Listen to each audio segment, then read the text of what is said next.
Olá, a partir de agora você é nosso convidado a acompanhar uma conversa com o senador Petecão. Isso porque ele é membro da Comissão Parlamentar Mista de Inquérito aqui do Congresso Nacional, que investiga as atividades da JBS. Bom, esse assunto ganha um novo fôlego, aliás, essa é a minha primeira pergunta. Ganhou um novo fôlego a partir do pronunciamento do Procurador-Geral da República, Rodrigo Janot, que bota em xeque a negociação e a premiação da delação feita pelos proprietários da JBS.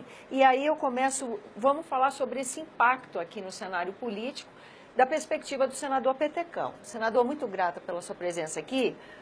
Já começo perguntando, a nossa comissão se reuniu hoje e já para formatar como é que vai ser o trabalho, vai ser escolhido o relator, é uma comissão parlamentar mista, então a gente tem um presidente senador, vamos ter um relator deputado. Essa movimentação da comissão, ela aconteceu em função dos novos fatos apresentados ontem? Como é que isso vai reverberar no trabalho dessa comissão? Olha, primeiramente agradecer mais uma vez aqui a TV Senado. Eu penso que hoje o Senado e a Câmara, até porque é uma CPI mista, né, composta de senadores e deputados federais, nós temos aí uma grande oportunidade, uma ferramenta muito forte que nós precisamos prestar conta com a sociedade. Nós precisamos prestar conta com o povo brasileiro. Se você voltar um pouquinho no tempo, há 30 dias, 15 dias atrás, esse senhor Joesley, né, e o Wesley, isso. A mídia nacional apresentava esses dois cidadãos, esses dois empresários, como os paladinos da moralidade. Seriam os homens que teriam aberto a caixa preta e delatado aí vários parlamentares, tanto deputados federais como senadores. Teria, inclusive, colocado o presidente da República numa situação muito difícil. E, de repente, nós, que eu digo, o povo brasileiro, se depara com uma situação onde o procurador da República vem a pouco dizer que existem indícios que membros do Ministério Público Federal poderiam ter orientado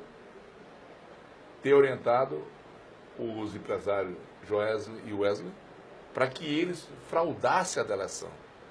Isso é de uma gravidade sem tamanho. Que não é o senador Petecão, lá do Acre, coitado, que está dizendo isso. Quem está dizendo isso é o procurador da República, que defendia, há dias atrás, esses dois empresários. Então, aí a população fica a ver navios. Não sabe mais em quem acreditar. Vai acreditar em quem? Há indícios que membro da Corte Superior, pelo menos as gravações dizem, membros do Supremo Tribunal foram citados nessas gravações.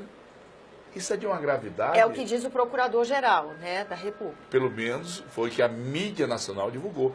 E aí onde entra a CPI? A CPI é o instrumento que o parlamento tem para que nós possamos botar a limpo, passar limpo. É hora de passar limpo. Eu não sei qual foi o critério que usaram para me colocar. Eu sou membro. Me convidaram, eu sou membro. Eu, graças a Deus, estou muito à vontade. Nunca fui citado em nenhum episódio desse. Eu conheço essa tal de JBS lá no meu estado, porque, como era uma empresa muito grande, veio achatando os pequenos empresários lá, os pequenos frigoríficos.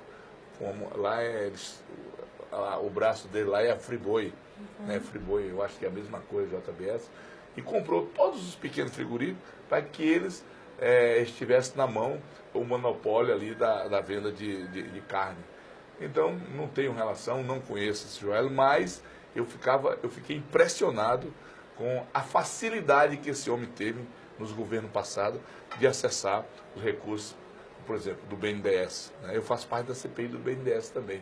E lá nós vamos também saber quem é esse cidadão, quem é esse empresário que tinha todos esses benefícios, esse empresário que fez essa mágica, no ano 2000 tinha um patrimônio de pouco mais de 100 milhões, hoje é homem de bilhões de reais, o homem que mais exportou, é o empresário brasileiro que mais exportou.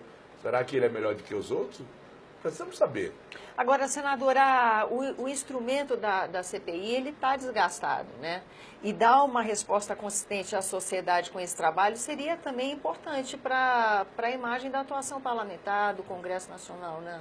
Hoje, na abertura, eu falei para o presidente Ataíde, que é o presidente da CPI, e o vice, que é o senador Caiado, um homem muito sério. Eu pedi que nós, ali, naquele momento, estávamos assumindo uma responsabilidade. Além de assumir uma responsabilidade como parlamento, e é verdade que você disse, o desgaste que hoje, não só a Câmara Federal, como também o Senado, nós temos que fazer uma meia-culpa, o desgaste que nós estamos passando é sem tamanho. Né? Qualquer pesquisa que você vê, que você tiver acesso hoje, você vai ver que o desgaste é muito grande do parlamento. Nós temos que fazer uma meia-culpa. Mas exatamente por conta disso. De repente aparece um paladino da moralidade, deleta deputados federais, deleta senadores, como se isso... E a versão dele é que passa a ser verdade. E de repente, quando vai se aprofundando as investigações, a pessoa que estava delatando é que é o verdadeiro bandido. Então agora nós temos o compromisso e a responsabilidade de passar limpo essa oportunidade que o parlamento está tendo. Né? Eu disse, nós temos que ter uma CPI que tenha começo, meio e fim. Nós temos que prestar conta com o povo brasileiro. Agora, a aplicação da lei de delação premiada. Depois desse impacto do anúncio do Procurador-Geral da República, um dos comentários que eu ouvi foi justamente esse, sobre a aplicação da lei. Será que a lei de delação premiada está sendo aplicada da melhor forma? Será que seria importante, antes de se conceder os benefícios, ter mais investigação, ter a investigação por completo, o material pronto e consistente, que realmente indicasse que aquela delação tem procedência, tem consistência? A aplicação dessa lei pode mudar a partir desse episódio? O problema é que os benefícios que esses empresários tiveram por conta dessas delações que foi feito, assustou todo mundo. Criou uma condição que daqui a pouco todo mundo queria delatar, porque os benefícios que receberam eram muito grandes. E isso deixou, eu não sou advogado, não sou um especialista do direito, mas qualquer leigo poderia ver que ali tinha alguma coisa escondida ali. O membro lá do Ministério Público, que foi ser advogado da JBS, num período tão pequeno, um tempo, e de repente o procurador disse que aquele membro ali poderia ter manipulado, ter orientado os empresários a tentar burlar a boa-fé do Ministério Público, do Judiciário. Então, isso é muito grave. Eu acho que o Brasil passa por um momento muito importante, né? E diante das reformas que a população nos cobra, nos pede, e com razão, eu acho que nós temos, sim, a obrigação de, nesses erros que são cometidos, para que nós possamos corrigir esses erros. Eu acho que essa é a grande lição que nós poderemos tirar desse momento tão difícil que o Brasil está passando. Politicamente, né, no cenário político, há um entendimento também, uma primeira análise de que havia uma expectativa, e há ainda, com relação ao Procurador-Geral da República, apresentar nova denúncia contra o Presidente da República. E que a partir desse episódio, na verdade, politicamente, o Presidente da República sai fortalecido. O senhor concorda com essa análise? Que esse assunto reverbera de tal forma que até qualquer possível delação, acusação contra o Presidente da República se enfraquece?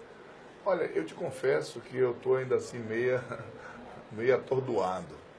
Ontem eu vi na mídia nacional aquela matéria onde o procurador Rodrigo Janot levantava aquela suspeição sobre membros do Ministério Público, que eu confesso a você, diante dos fatos que vinha correndo, o procurador muito duro no que se refere ao governo, né, o presidente da República, como se refere, eu pensei que nunca poderia ver uma cena daquela, ver e ouvir como eu ouvi aquele depoimento do procurador. Para ele vir dizer de público aquilo, é porque eu acho que tem eu quero esperar o desfecho desse movimento, porque é estranho, chocou a todos. Eu conversava com alguns colegas aqui no Senado hoje, ninguém está entendendo mais nada. Porque como é que todo mundo esperava, pelo menos, era o que se desenhava, que o procurador pudesse trazer, vir à tona com a segunda denúncia, como era dito pela imprensa. A segunda denúncia contra o presidente Michel Temer. Sim. Pelo menos era uma expectativa, que né? Todos esperavam. A mídia dizia isso, nós aqui no parlamento também esperávamos, e de repente o procurador veio exatamente com uma posição daquela. Então eu penso assim, se o procurador teve, eu vou chamar de humildade, de reconhecer que membros do Ministério Público estariam fraudando, fazendo falcatruas dentro do Ministério Público, eu acho que nós vamos ter ainda muita coisa aí por trás. Eu acho que é melhor esperar. Eu estaria aqui me precipitando em fazer qualquer prognóstico. Eu prefiro esperar, porque eu quero ver o que é que a Polícia Federal vai dizer nisso. É importante que nós possamos esperar como é que a Polícia Federal vai se posicionar. Eu confio muito na Polícia Federal do meu país, eu confio muito. Tá, eu tenho muito medo quando eu vejo esses arautos da moralidade que nascem da noite para o dia, entendeu? Que vai resolver o problema do país, que vai resolver o problema de tudo. Eu me preocupo muito com isso. Então, eu prefiro ver o trabalho responsável que a Polícia Federal sempre fez no nosso país. Eu acredito na Polícia Federal. Senador, muito grata pela sua presença aqui no nosso programa. Eu agradeço também a você que nos acompanha, lembrando que esse é o programa Argumento e você é nosso convidado a fazer sugestões e críticas ao trabalho da TV Senado usando o 0800 61 2211, que é uma ligação gratuita. Lembro ainda que você pode rever esse ou outro dos nossos programas por endereço eletrônico senado.leg.br/TV. Até a próxima.